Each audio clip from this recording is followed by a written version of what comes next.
Hi, this is Will, and this is a response to Simon's "The Deck That" tag. And so I made some notes. I hope I can keep track of it, but I really found this one intriguing. I haven't been doing tarot for very long. I would say maybe a year and a half, 2 years. But what it did was fill a hole in my life. When COVID hit and everything was shut down, um, I had been a part of a religious community that became very split politically um, on all the subjects, vaccinate or not to vaccinate. Uh, is it just the flu? Is it not? And so it really divided the people, which was very sad. And so I left that group, and which I'd been a part of for years. And um, I started thinking back to when I was younger, which brings me to the first one, the deck that I used to be. And when I was younger, I was doing a lot of spiritual searching, and I ran into a little group. It was a pagan group, and one person introduced me to tarot, and I was fascinated. And they used the Rider Waite. I think this is in the late 80s.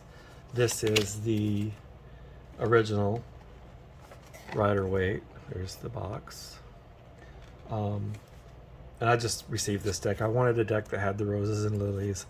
I didn't have, the funds to buy the top of the line, but this is actually, I really like this deck. I think the colors are nice. I think it fills that spot of sort of a remembering. What's the word I'm looking for? I can't think of it right now. But it fills that space of reminiscing, that's it, of who I used to be. And I looked at it for a while. I never owned a deck when I was younger. I never tried to read by myself, although I did want to learn more. But the person who introduced me to it and was doing the readings, at that time there was a lot of gatekeeping going on. And so I hadn't been involved long enough, or I hadn't been through the right ceremonies, or I haven't been. So I sort of left that behind.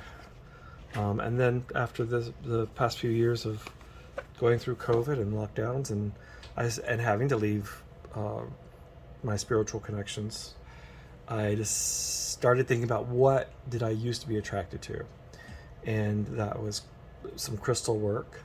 As you can see, I have plenty of those.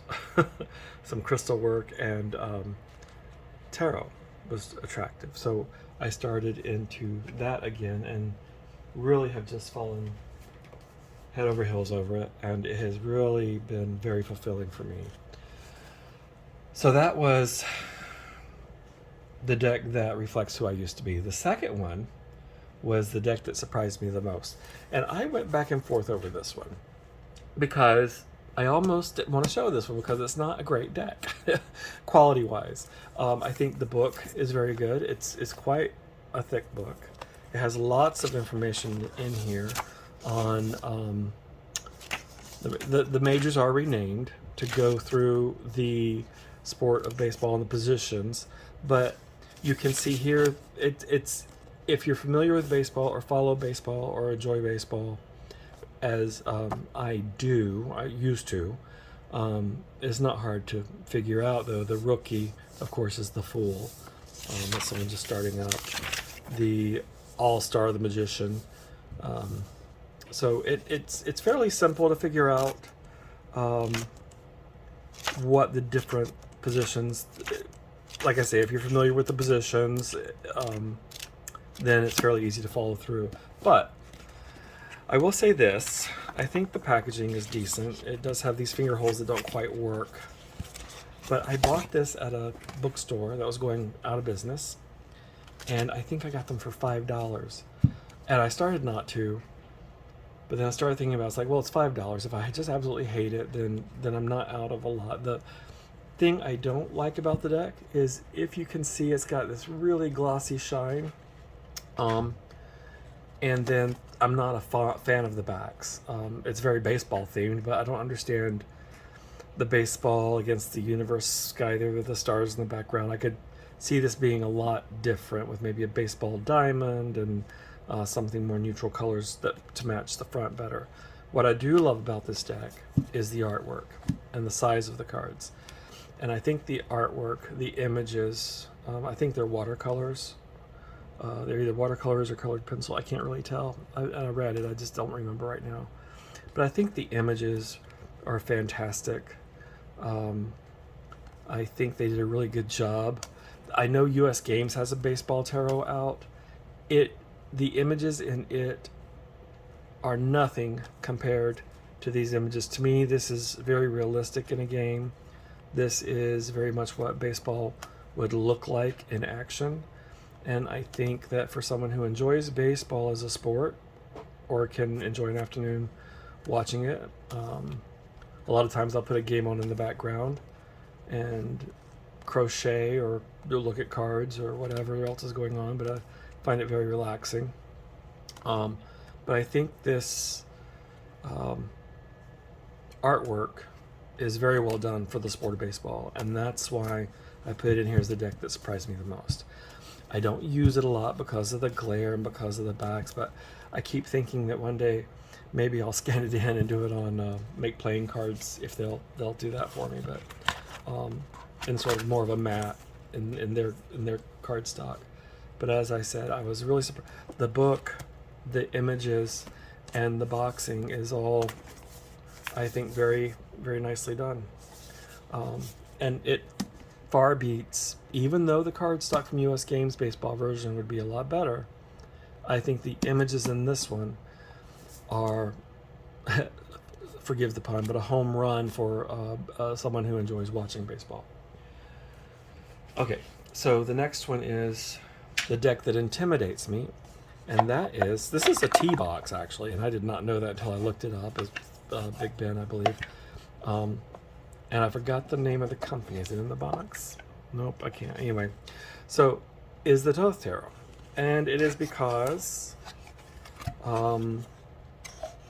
it is a bit more esoteric than the decks I use normally, if there is a scale of esotericism with tarot, but I believe there are.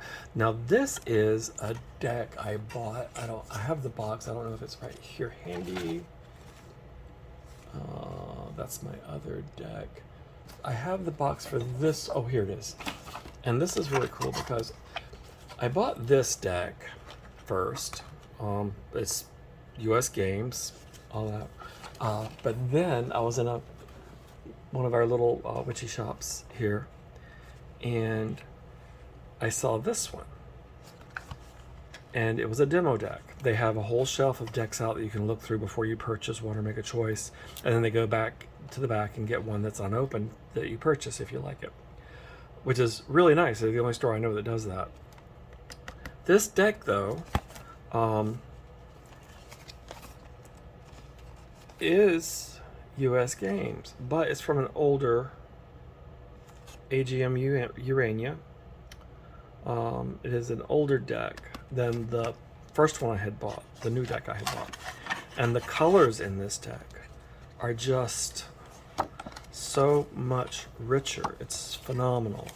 And you've all seen some side-by-sides of the earlier prints and the later prints, and I got lucky and got this earlier print. And because it was a demo deck, and because it was opened and people had handled it and used it, I received it for a third of the cost of what it would have been new. And I'm very happy. I mean, just look at the vibrancy on the card for the back. I think this is just absolutely beautiful, and even the camera doesn't quite do it justice, but the colors in this are so much better. Look at those blues in this one. This is breathtaking. It just blows me away, and ever since I've had this one, I haven't picked up the other one. And I had trimmed my other one because I liked having it.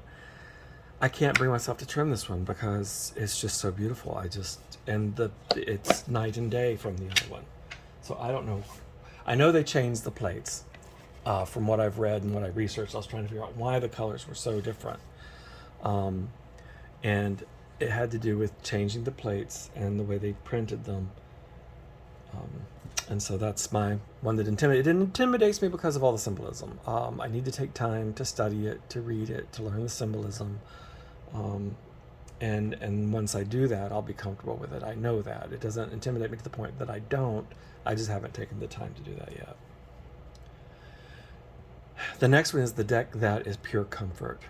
And I would say this one could have been on the spot for the one that surprised me the most. But it is pure comfort. I've heard positives and negatives about this deck, and I don't understand a lot of the negatives. One thing I've noticed is that if you take time to read the book, which even though it's a small book, it's very thick, it's very well made. It's sewn. If you look here, it's actually a sewn book. It's not just glued. But if you take the time to read this, he did this during the pandemic, and that speaks to me because that's when sort of my spiritual life changed somewhat, drastically rather, but to me it was more of a natural change. To people on the outside, they think it was drastic and dramatic, but to me it felt natural.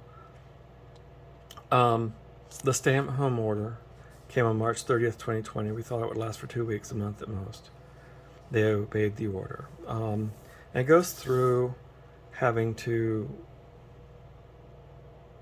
their self-reflection of how life was at the time, looking for something, and his partner, Kevin, encouraged him to focus on his anxious energy on art and a project that had been in the back of my mind for a while. So if you go through the book and read the story, and then you look at the cards and read the information, because this is not, it is RWS, but the minors are the ones that I've heard get more criticism. There's a reason for everything, and it's in here, and if you read it, it makes sense and it clicks. But even without reading it, to me, they were absolutely beautiful. I look at this, I mean, I'll just look at this sun card. And these are all oil paints, I think. Yes, oil paintings. Look at the vibrancy in these colors. You see the adult and the child holding hands, walking into the distance. It's absolutely beautiful. I'll look through a couple of these cards. The Judgment, I love that. The Graveyard juxtaposed against the living domiciles of the others. The Setting or Rising Sun, we're not quite sure which, I don't think. The World, Catacombs, I think that's an extra card. The Great Work is an extra card, and I just love this because I've been doing more reading on the Great Work. The Lovers, Strength. There was one in here that particularly stood out to me, and I thought it did a really good job of the imagery. See, these are clearly right up. Ace, 2, 3, 4 of branches. I think that's very clear and understandable. And what's depicted, the Page of Spires being carried on the wind. I mean, how could that not be more? The Knight of Spires actually flying through the wind on motorized. The Fool setting off on his adventure on his ship. And that's, if you read the beginning of the book, that's what the deck focuses on. The Fool is traveling the world, and these are what he sees from his vantage point as he goes through, and that part really impressed me. I love this hermit cave. Simon, I'd love to hear your viewpoint on it. I don't know that I've heard that yet, but this from Hermit's Cave, but I think everybody knows who I was talking about. But this is just absolutely beautiful. I'm looking for the lighthouse, and I can't remember which card it was, but I remember it made me think of it several ways, and it just tells you the priestess, the peering in behind the veil. She's the one who knows what's behind the veil. It's just absolutely beautiful. Let me see if I can find, of course, you know, we all do this. We it happens in every video I've seen where someone's like, oh, this one card, and then it's not. Here it is. Okay, Queen of Tides. This one I find fascinating because the Queen of Tides, and I think this would hit me different ways in a reading, is the Queen is the lighthouse, overlooking the seas, watching over everyone at sea, making sure they get to safe harbor? Or is the King of Tides manning the lighthouse, protecting the shore, and the Queen of Tides is in the home, keeping the hearth warm, keeping home safe and comfortable, so that when we all come home, we can go rest in her home, in the place that she's prepared for us. So that's just what hit me when I first saw this card, and I just think it's beautiful. So I think it really just depends. So, and that was a court card. The Ten of Stones. Now, I did read some. This one's not, I think, one of the ones that's not very popular because they say it doesn't represent the prosperity, but I read the book, and the idea is that civilization grew. The stones follow a course of civilization growing. And it grew and grew and grew. And humanity is repeating itself. This generation has grown to the point this one was, and now they're going back and investigating their past, and they're able to see what their ancestors created and what they were able to build and what they were able to do. And so there's that richness from the Ten of Pentacles, what we're usually used to seeing. And I think that's important, that we're not just, it's a deck that you're not going to be able to look at and go like, oh yeah, this is the 10 of coins, or this is the 2 of wands.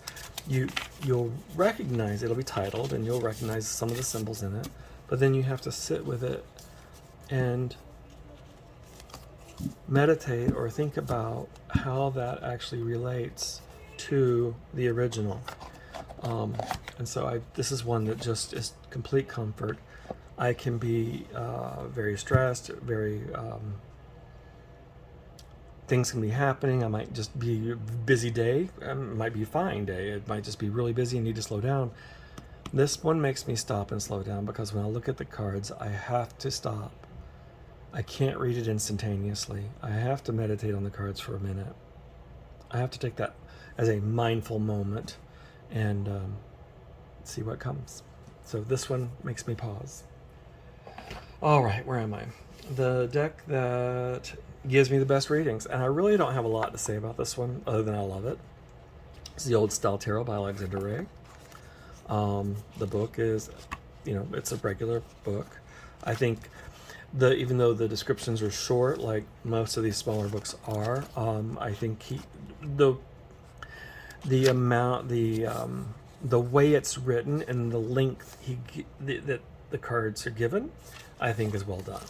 So even though it's a short blurb that tells us what the card is, I find it to be very well written and helpful for that matter. The box is nice. It does have the filler cardboard, but it also has this insert tray, which means it's not going to collapse. So this sticker, I guess. It has this nice ribbon, so you don't have to dump it upside down. You can pull them out. But these cards, if I am having a hard time, if I'm looking at my decks, I'm going, okay, what do I want to, what's calling to me today? And let's say I can't think about it. I can't think of anything. Then I will use this one, because to me it is very RWS, but it's just beautiful. I love the artwork. I love the borders on this. I love how, like, even here with the King of Cups, you see the clouds creeping out over the borders. I think that's very clever. It makes the picture sort of come alive. The Strength card is just beautiful. The lion holding the flame. The Sun card, I love that it's not a baby on a horse. 3 of Swords. This is just absolutely beautiful. So yes, it's fairly straightforward. I can read in the RWS manner with this deck without having to sit and think too hard. If I'm tired, nothing speaking to me, I can pull this out and get really good clarity on what my question might be at the time. So that is that one. The next one is Too pretty to use. Until yesterday, it was the Medieval's Feathers Tarot. I saw this on Hermit's Cave, and then I've seen it several other places, but I saw it on Hermit's Cave first. A lot of these I saw on Hermit's Cave first, so Simon did make me do it. But first of all, the book. It's rose petal, the letters are embossed, they're gold stamped. It's just, the pages are silky smooth. But beyond that, what's written here is very well thought out. And what he's done with this deck is the feathers in the cards themselves are different types of feathers and different colors. And those have meanings. And that is in here. He has that labeled out for you in a table. And the one thing I like about this is whether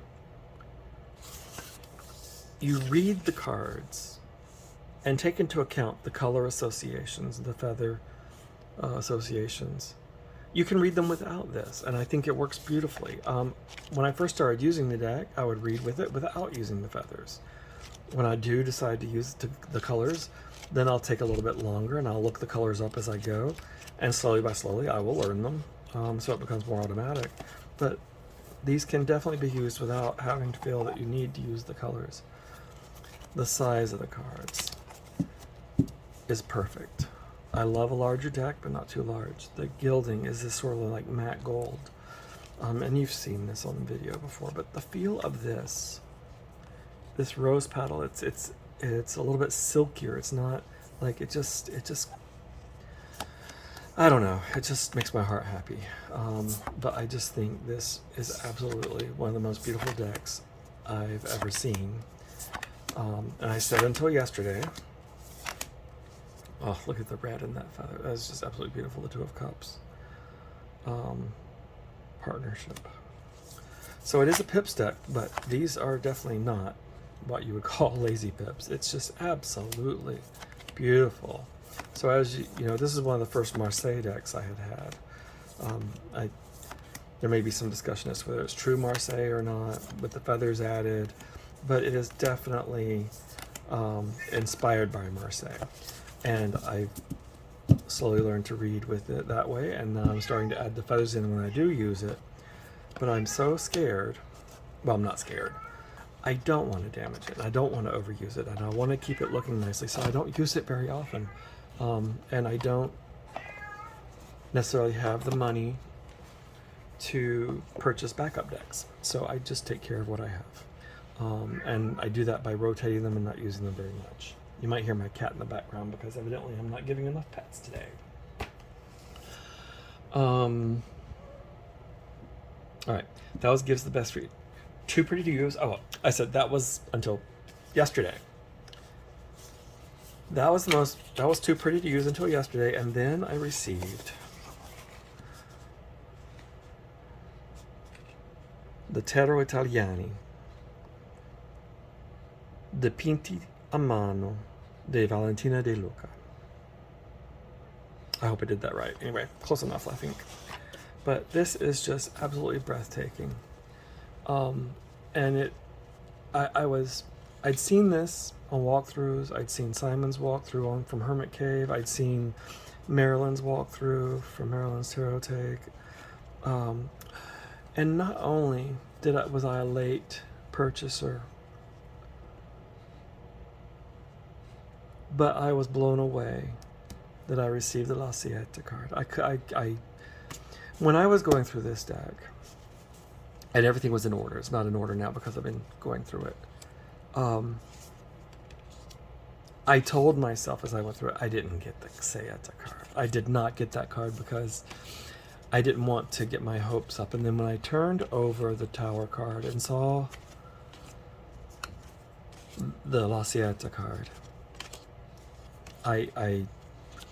anyway, this deck makes me emotional, and I just think it's absolutely beautiful. Everything you've heard about it is true. If you have the ability to send Valentina De Luca a note, if you still want one, I know that she did have some left. Probably not many at this point. but I know she had some. Oh, that death card, look at that. It's absolutely beautiful.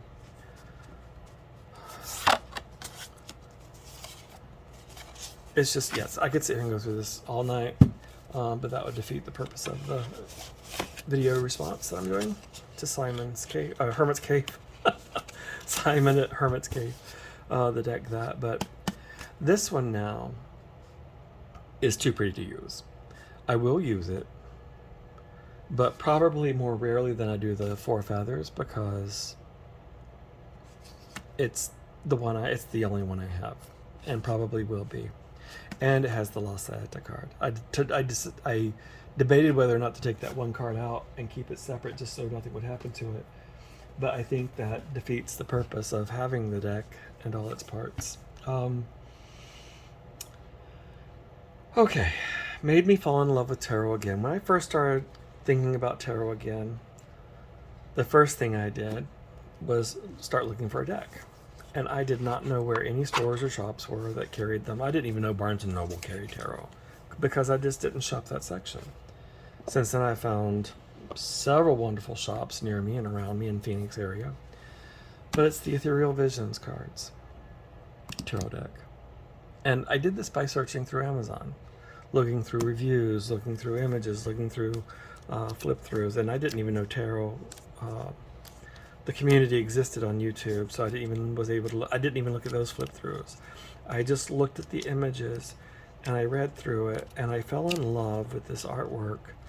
And so this was the deck that I purchased and taught myself how to read tarot. I would use the cards, I'd use the book, I'd read the meanings, and slowly but surely, I left that mechanical way of reading, and my intuition kicked in, just like every book I ever read told me it would. And that is not been more evident to me lately than when I'm doing a nighttime reading before I go to bed. I do a 2-card reading now. I just started doing it this past week, but it's just been so helpful for me. And the questions asked are, what do I need to leave behind? And what do I need to keep from this day? And as an example, I sort of have a new, not really a new position at work, but some split responsibilities that I didn't have before. It's not doing twice the amount of work. It's just the job I was doing is now split between 2 different groups of people. So it's not added work. It's just the same amount, but divided between 2 different people. So I'm going to learn 2 different methods of working with different people, which I can do. And I kept thinking about what I was going to change about my habits, what I want to change about the way I'm in education. So the way I might change the way I work with students. And the card that came to me that evening when I was, what do I need to hang on to? What do I need to let go of? First of all, was the death card. And that was change. For me, it just immediately came to, like, you need to let go of change.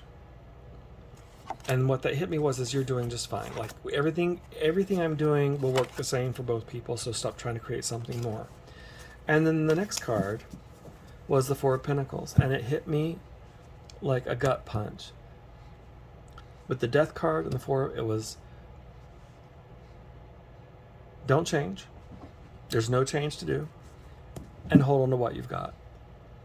Normally with the Four of Pentacles, we're looking at that card as like clinging or hoarding treasure, or typically that's the way I've always thought people interpreted it. But when I saw the Four of Pentacles, it immediately hit me, hang on to what you've got. And that with the death card telling me, I don't need to change it, I need to hang on to it.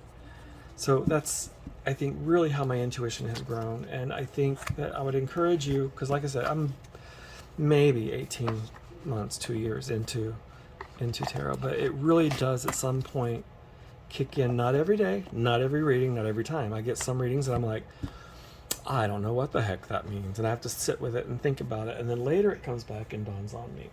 So sometimes you just have to sit with it. You're not going to get an instant answer, but when it does start happening like that, it is a really good feeling that you are in tune with,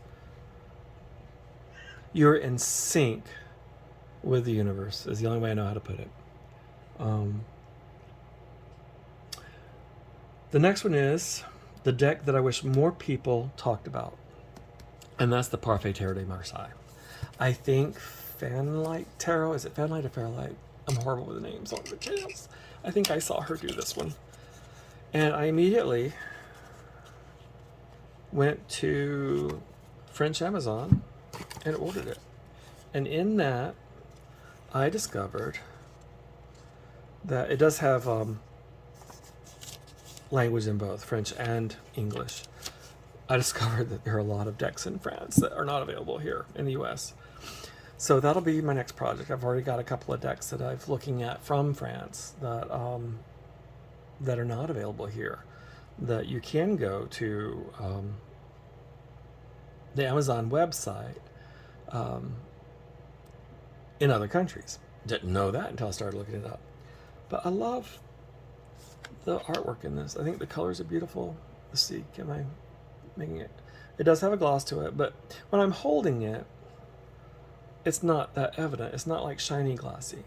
It just has enough laminate on there, so if I hold it under the light, it picks it up. But it's just, the colors are beautiful. I love the artwork. The representation is not forced. It's very natural. If you look at the different skin pigmentations, the different shapes of the physical features, it's not forced at all. It's absolutely well done.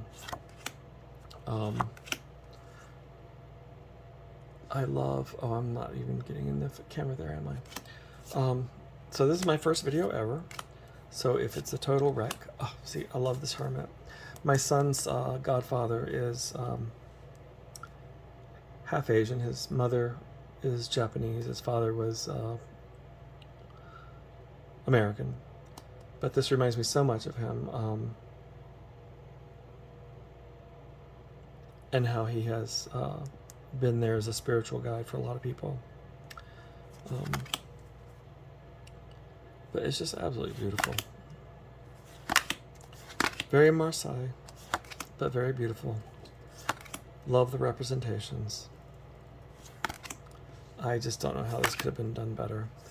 I'm having to get used to, one thing I did not know when I went to do this, is that once I had my camera over my table, I thought I would just be good to go. But now I'm noticing that as I lay the cards out, I'm having to be careful about where I put them, where they are in the line. So kudos to all of you who have been doing this for a long time and the work that it takes. Look at these are just beautiful. Yeah, just very well done. So this is the one I wish people would talk about more when they're talking about Marseille decks. And so there's that. All right, the next one, I'll put that back in the box later. The next one is the deck that feels like a secret between us. And this one is sort of a hello to Simon from Hermit's Cave, because he is the only one I have seen show this deck. Now, that may not be the case. He's the only one I've seen.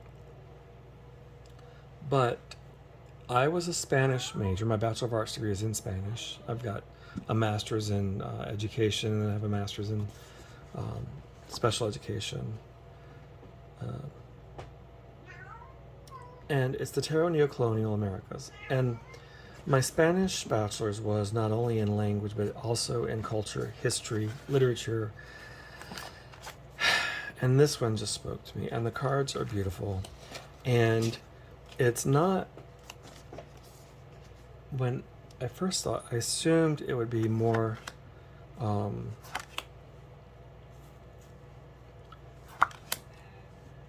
it is political to a point, but it's not as harsh or evident as I thought it would be, because there is plenty in here going back to the Spanish history, the entry into the Western culture, into the continent, the Spanish again, and then the rise of capitalism. And it's hard to explain, but I think what some people would look at this and see as all negative is not. It's this author's way, and this is by Patrick McGrath Muniz.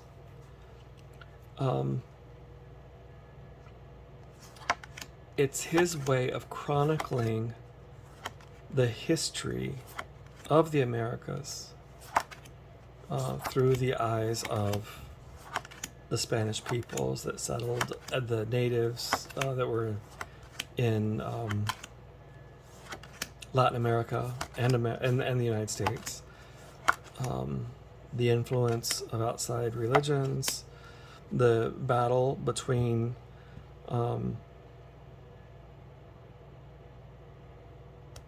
Mexicans in Spain, I believe, but it's not Latin versus Europe. It is very much a sort of an embrace of the history and saying whether, to me, this is how I read it. Some are negative, but some are positive. So it's like regardless of whether you view the history as negative or positive, this is our history. This is who we are as a people. This is what we have become. This is who we are today. This is what still influences us. This is what influences others. And I think it's a very important deck for culture, for history, for... but as I said, Simon is the only one I've seen show this, so it really does feel like every time I pull it out, I think of his video, and I look at it, and it's more of a study deck for me. I think it'd be hard for me to read this because I think my history is different. I know that my family came from north of London. I know that my father's family came from Northumberland in Scotland. I know that my wife's family came from Ireland. So it's it doesn't apply to my history as much, but I love it because I live in the Americas, and I think it's a good representation of the whole continent and its history. The deck that defines my tarot practice right now, and that is the Grimalkin's Cat's Tarot. Actually, it could have been any one of MJ Kulinani's decks. I just recently started purchasing these. I've purchased the Crow Tarot first. I then purchased the Guardian of the Night Tarot and Curious Cats. So this is just a representative of any of those three. And it's really a mood thing for me, but I treat them sort of all equally because they're so beautiful. And I love, I think, yeah. So this is by Hay House. And it's surprising. I love Hay House's decks. I have the Sufi Tarot, and I love this. I love the cardstock. I love the feel, the matte. I love the light sheen, but it's not glossy.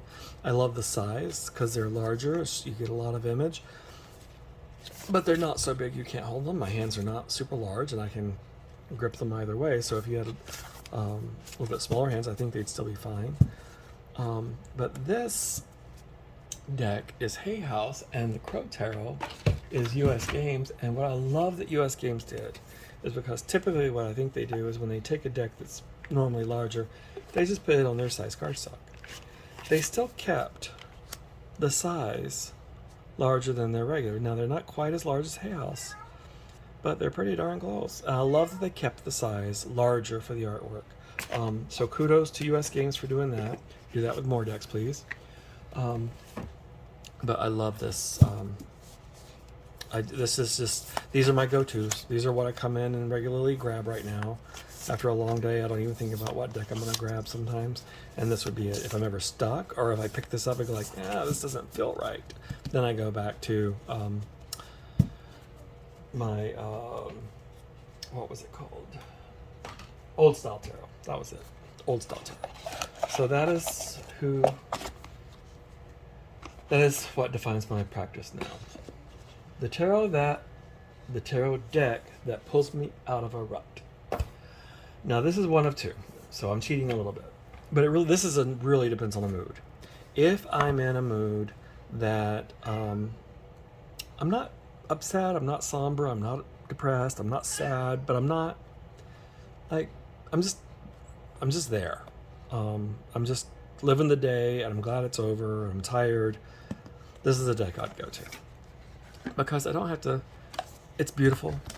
A 10 of coins is just so beautiful. I'm not gonna go through these like I did the other ones. I'll just pull a few cards and do them. It's beautiful. They feel good to the hands. It's comforting. This really could go in that category of the deck that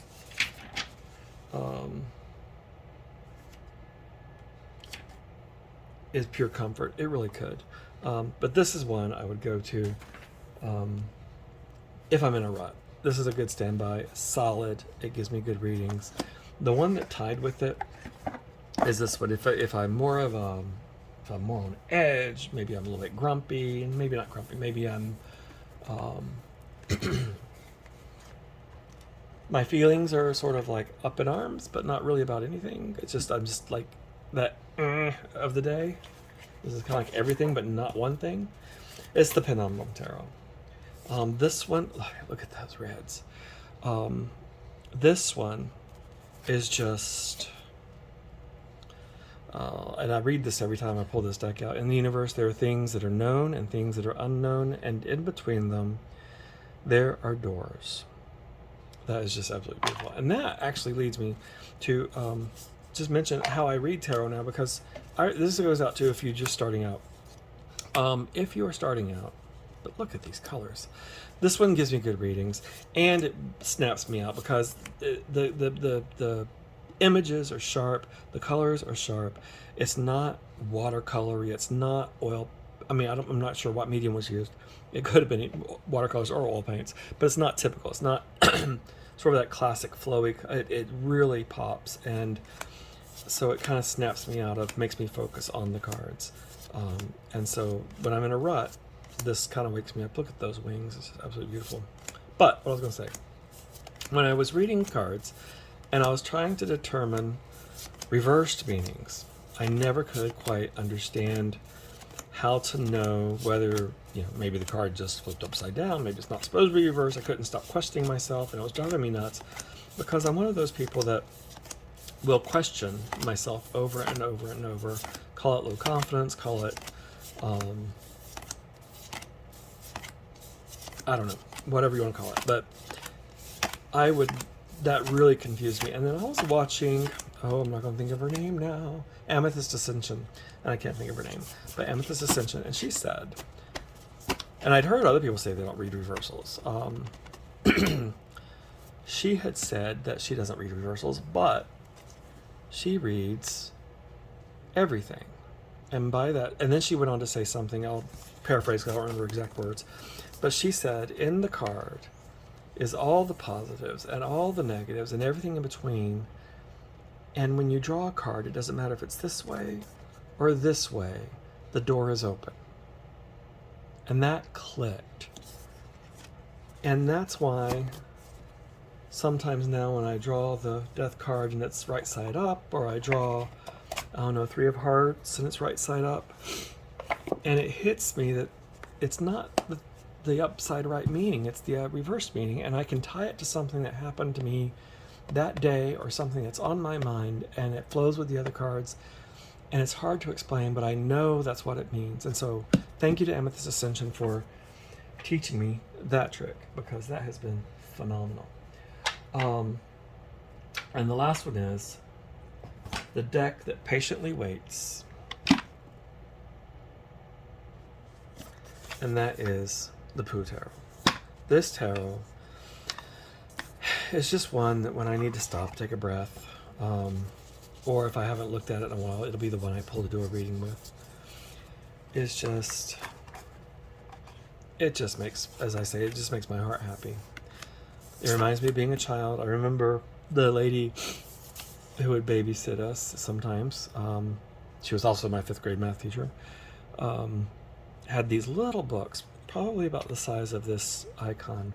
And I remember some of them being Peter Rabbit and other stories. I don't know if one of them was Winnie the Pooh, but I remember those, and these remind me so much of that. It just takes me right back, and it means so much. And the images are clear, the suits are clear, and sometimes I'll have a hard question, or something's really rough going on in life, or there's something very stressful going on, and I'll feel like I need to do a reading. but I don't need a kick in the pants. I'll pull this one out because this one is like that person in your life that can give you news or give you advice in a way that does not sound demeaning or hurtful, or it just couches its messages in a softness regardless of the message. And I find this deck to be very helpful for that reason. And so that's it. So I will leave you with the Three of Wands and Christopher looking out to sea. And I really enjoyed going through this. It took me, I'm late to the table because I really went through these, and then I got nervous about making the deck, and then I kept putting it off, and then I got more nervous, then I was like, well, it's too late. But no, I've learned that it's never too late, and that sometimes you just put yourself out there and you can be very happy with what you produce. So thank you. I hope that if you find this interesting, you'll leave me a message. If you have any tips or clues or ideas as to what I could do better, I'd appreciate it. And who knows, maybe I will make more. Thank you.